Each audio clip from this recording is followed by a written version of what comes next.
Today I'll be presenting the cell cycle of a plant cell.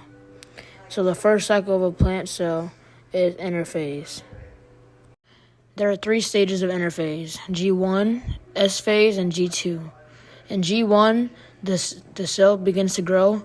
In S phase, it duplicates, and in G2 phase, it begins to grow again.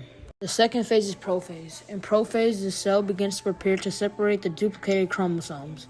It prepares by condensing chromosomes and making them visible under a microscope.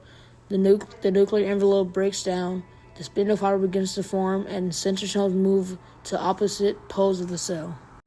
Third phase of cell cycle in plants is metaphase.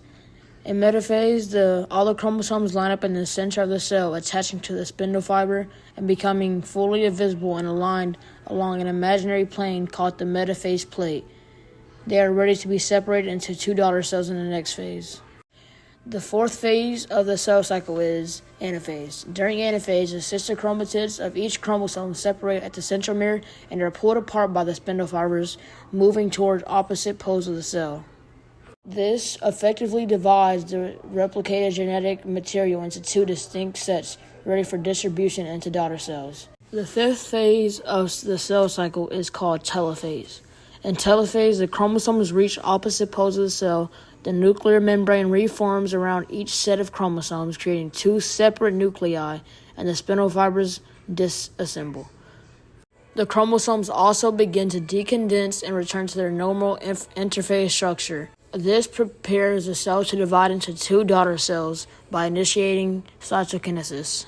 The sixth phase of cell cycle is cytokinesis. In cytokinesis, the cytoplasm of a cell physically divides into 2 separate daughter cells. This occurs through a formation of cell plate. This effectively completes the cell division process. The 7th phase of the cell cycle is meiosis I. In meiosis I, homologous chromosomes pair up, exchange genetic material through a process called crossing over, and then separate, resulting in 2 daughter cells, each containing 1 chromosome from each homologous pair. This halves the chromosome number in the new cells. The 8th and final phase of the cell cycle is meiosis II. The sister chromatids of each chromosome separate and are pulled to opposite poles of the cell, resulting in the formation of 4 haploid daughter cells, each containing only 1 copy of each chromosome.